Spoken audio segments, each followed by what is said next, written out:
What's up guys, it's Seb here from Wolf Media, and today I thought we could do something a little different.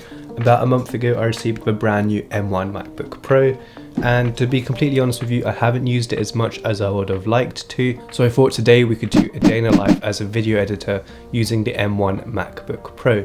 So we're going to put it through my daily routine. You can see in the background right here, I do have a custom PC with 3 monitors, so it's going to be a little different working purely on a MacBook. So for this test, we're not going to be using any external monitors, we're going to be using a few MacBook accessories, and we're also going to try and use the battery as much as possible.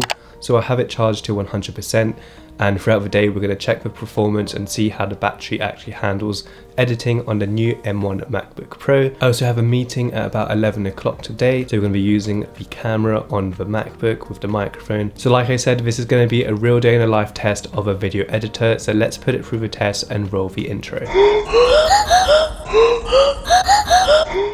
So I also thought it could be pretty interesting to compare speeds with the custom PC and the M1 MacBook. So at the end of the video, I'm going to grab a few video files and we're going to do some export tests on the custom PC and the MacBook. So the custom PC is most likely going to be the M1 because it's got 48GB of RAM and the MacBook only has 16GB. But I still thought it could be an interesting result for you guys to see. But right now I need to start editing a video because I've got a meeting in about an hour and a half and I haven't done any editing today. So let's get on with that.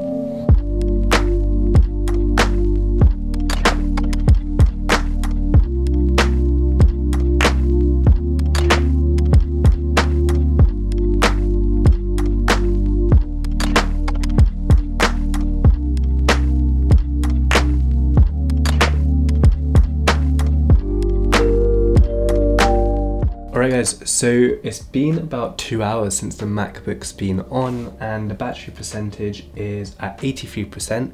So I don't know if you've seen, but I've done a bunch of screen recordings. I've been editing on Premiere Pro and also doing a lot of web browsing.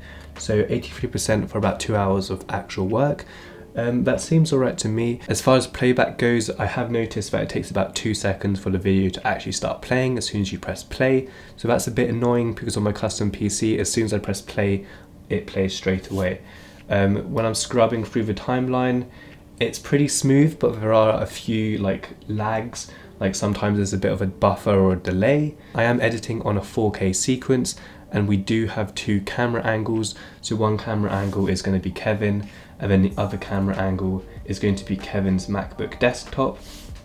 So the sequence is a little bit intense, I guess, for a MacBook. It's not your typical edit by having 2 camera angles, but to be honest, the MacBook is actually performing really well. Honestly, I know I said there are a few playback issues, but to be honest, it's really hardly noticeable. I'm just kind of complaining because I have a custom PC and I'm not used to any of these lags anymore. But I know when I used to edit on my old MacBook, it used to be 10 times worse editing on a 2015 MacBook Pro compared to editing on this. This is practically the exact same feeling as editing on my custom PC, but obviously it's a portable laptop. You can literally edit all this on the go. I am using a wireless mouse right here, so I'm using the Logitech G604. So I've got all my macros on here, so this helps me to edit a lot faster. We're using a dongle right here, and for the actual project I decided that we're going to edit on the MacBook Pro's SSD, but the reason why I've got a dongle here is because I also have an external SSD hard drive, and this is basically for all the external files I have. But my overall conclusion right now is that honestly it's a really good laptop to edit on. The battery seems to be doing pretty well. I am also using AirPods, so Bluetooth is on. But yeah, so considering all the things I'm using, an SSD, a dongle, a wireless mouse, AirPods, I'm also screen recording a lot of my footage using OBS. So I'm really impressed with the performance of the MacBook. But yeah, let's continue with the day. In about 15 minutes, I've got a meeting with one of our team members. So I'm going to stop editing for a little bit. I'm going to show her through a software, so I'll see if I can record that or not. But yeah, overall opinions right now, really good. I hope you're enjoying the video. It's a bit different. I'm not used to doing all these different angles and all of that, so I hope you do like it. If you do, hit the like button. But let's continue with the day.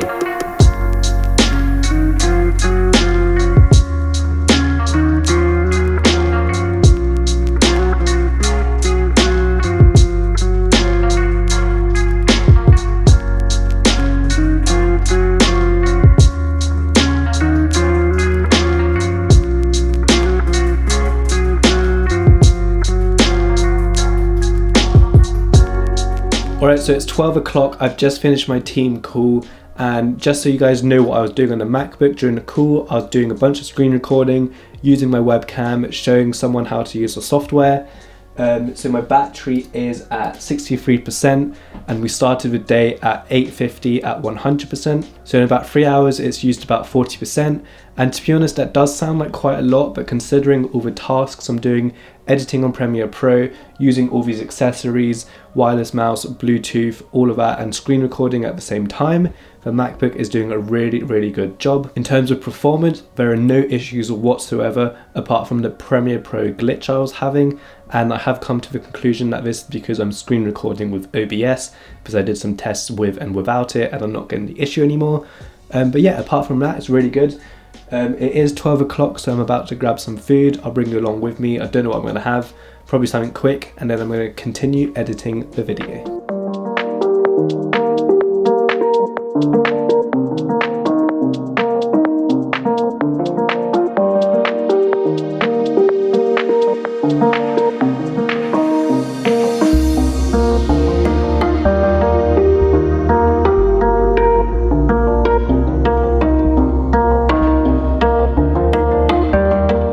Alright guys, so I just finished lunch. I haven't been on the MacBook since I last spoke to you guys. I just had some food and watched TV. So now I'm going to go ahead and finish off this edit quickly, and hopefully I'll do an update on the battery test. And then after that, we're going to test the export times on the M1 MacBook compared to the custom PC. And then we'll just finish off the video. So let's keep on editing.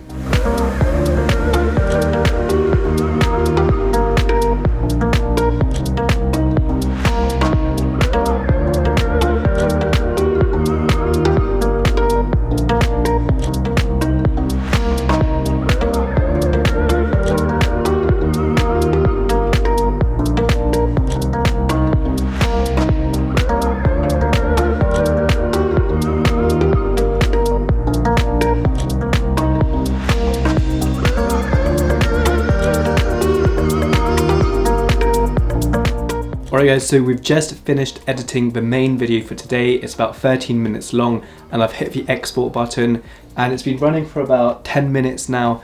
And one thing I have noticed is that it absolutely kills the battery. I was on 30%. Okay, so I was halfway through the edit and I just realized there was no more footage. I think my memory card ran out of storage. So it is a new day. We're just gonna start off from where I left off.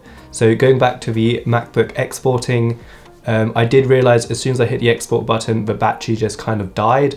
So I was on 30% or something like that. And then halfway through the export, I think 10 minutes in, it went to 10% and I got the low battery warning. So that's one thing to take into consideration if you're editing on the go, that if you're exporting videos, it's going to use a lot of your battery. So keep that in mind. But other than that, the performance of the MacBook is absolutely insane. I 100% recommend it if you're a video editor or content creator. The MacBook that I went for is a 16GB RAM, 256GB storage.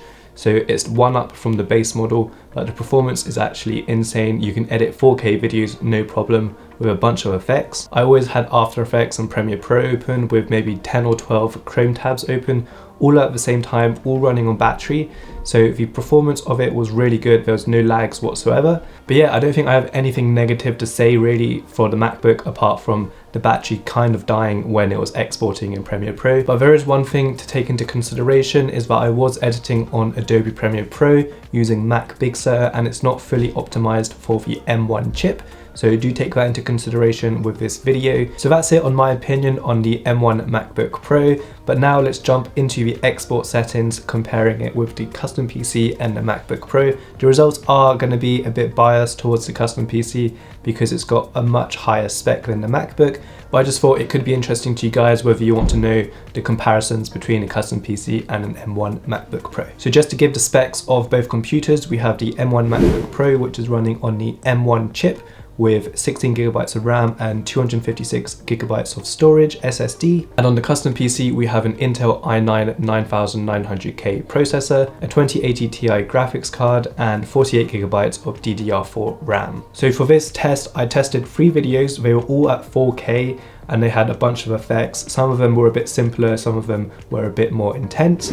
So for the MacBook battery video, which is 7 minutes and 15 seconds long at 4K, so the custom PC exported it at 3 minutes and 12 seconds, whereas the MacBook Pro exported it at 15 minutes and 12 seconds. The second video I tested was 3 minutes and 20 minutes long. The custom PC exported it at 2 minutes and 10 seconds, and the M1 MacBook Pro exported it at 7 minutes and 56 seconds. And finally, the last video, so this is the video I edited on the M1 MacBook.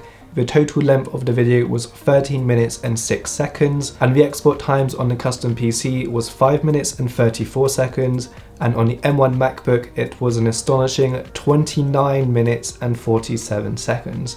So as you can see, the export times are quite a lot longer on the M1 MacBook, but we do have to take into consideration that it's running on Premiere Pro, which isn't fully compatible yet, and I was doing it on battery only, so that is going to affect the performance of the export time because it's purely running on battery and there's no power inside. But yeah, I hope those export settings and the overall video kind of helped you out whether or not you want to make a purchase on the M1 MacBook Pro. I myself, as an editor, I would 100% recommend it. It's a really powerful laptop, especially if you're editing on the go. I'm going to use it a lot more on my travels, but I hope you did enjoy this video. Thanks a lot for watching, and I'll see you in the next video.